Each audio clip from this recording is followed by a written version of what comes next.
Welcome back to my channel hello SR kitchen. ఈరోజు మన special వచ్చేసి చికెన్ రాజా.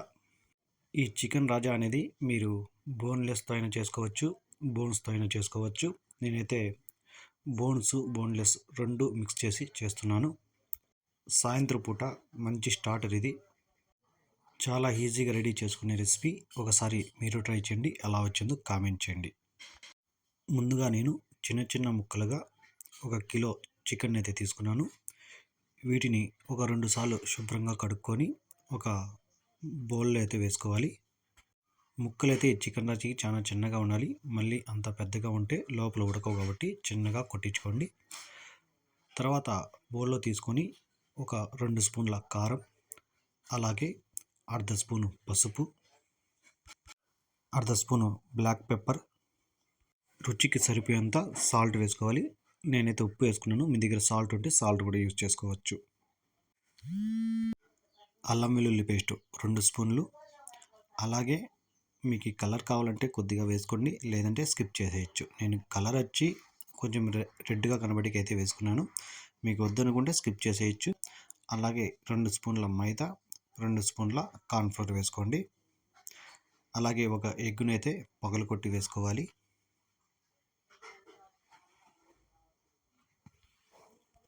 ఒక 2 రెమ్మల కరివేపాకు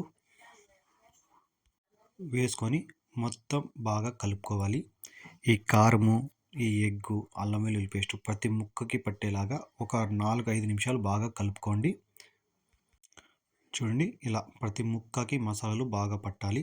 ఇలా కలుపుకొని 10-15 నిమిషాలు పక్కన పెట్టుకుందాం. ఇది మసాలాలు బాగా పడితే కొంచెంసేపు పెడితే మనకి టేస్ట్ అనేది బాగా వస్తుంది. తర్వాత మనకి డీప్ ఫ్రైకి సరిపోయేంత ఆయిల్ వేసి, ఆయిల్ బాగా వేడిన తర్వాత మనం ఈ చికెన్ వేసేటప్పుడు మీడియం ఫ్లేమ్లో పెట్టి వేయండి చికెన్ని. ఎందుకంటే హై ఫ్లో పెట్టేస్తే ఈ చికెన్ అనేది పైన ఉడుకుతుంది కానీ లోపలైతే ఉడకదు, మాడిపోతుంది. కాబట్టి మనం ఇది చికెన్ వేసేటప్పుడు ఈ చికెన్ అంతా మనం మీడియంలోనే ఉడికించుకోవాలి. మనకి చికెన్ రాజా రావడానికి చికెన్ పకోడా ఎలా వేస్తామో అలా రెడీ అయ్యేంత వరకు మనం ఈ చికెన్ పకోడాని రెడీ చేసుకోవాలి.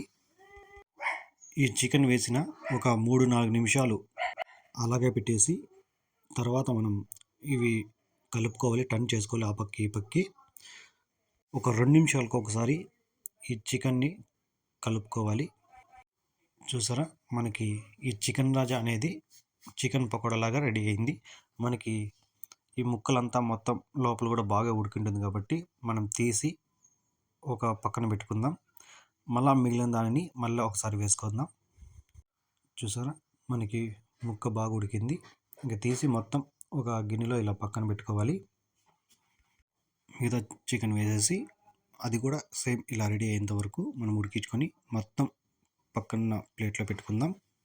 తర్వాత ఇదే ఆయిల్లో ఈ మిర్చిని చిన్న చిన్న ముక్కలుగా కట్ చేయాలి. అంటే మళ్ళీ అంత చిన్నగా కాకుండా ఒక మిరపకాయలో ఒక 3 పీసులు చేసుకుంటే సరిపోతుంది.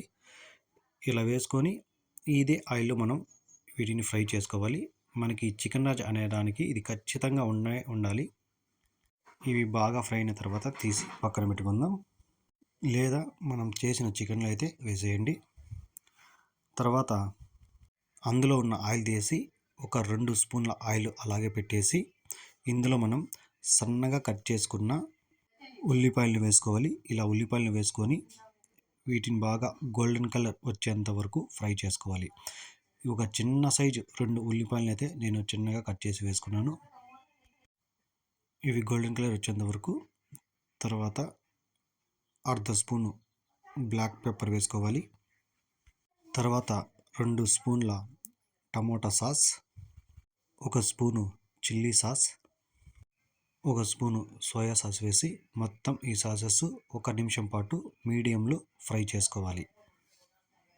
1 నిమిషం బాగా ఫ్రై అయిన తర్వాత మనం పక్కన పెట్టుకున్న చికెన్ని ఇందులో వేసుకోవాలి. ఇందులో వేసి ఈ సాసెస్ అన్నీ ప్రతి ముక్కకి పట్టేలాగా మీడియం అండ్ లోలో టర్న్ చేసుకుంటూ ఈ ముక్కల్ని బాగా కలుపుకోవాలి. మీకు కావాలనుకుంటే పైన కొంచెం కొత్తిమీర చల్లుకోండి, లేదంటే ఏం అవసరం లేదు. నేనైతే కొత్తిమీర ఏమీ వేసుకోలేదు. ఇంకా చూసారు కదా, మనకి ఈ చికెన్ రాజ్ అనేది రెడీ అయిపోయింది. చాలామంది రెస్టారెంట్స్లో ఈ చికెన్ రాజ్ అనేది ఫేవరెట్గా తింటుంటారు. మీరు కూడా సాయంత్రం పూట కానీ మధ్యాహ్నం పూట కానీ ఇంట్లో తీరిక దొరికినప్పుడు ఈజీగా రెడీ చేసుకొని తినండి. మంచి టేస్ట్గా ఉంటుంది. ఈ రెసిపీ కానీ మీకు నచ్చితే ఒక లైక్ చేయండి. అలాగే నా ఛానల్ని సబ్స్క్రైబ్ చేసుకోండి.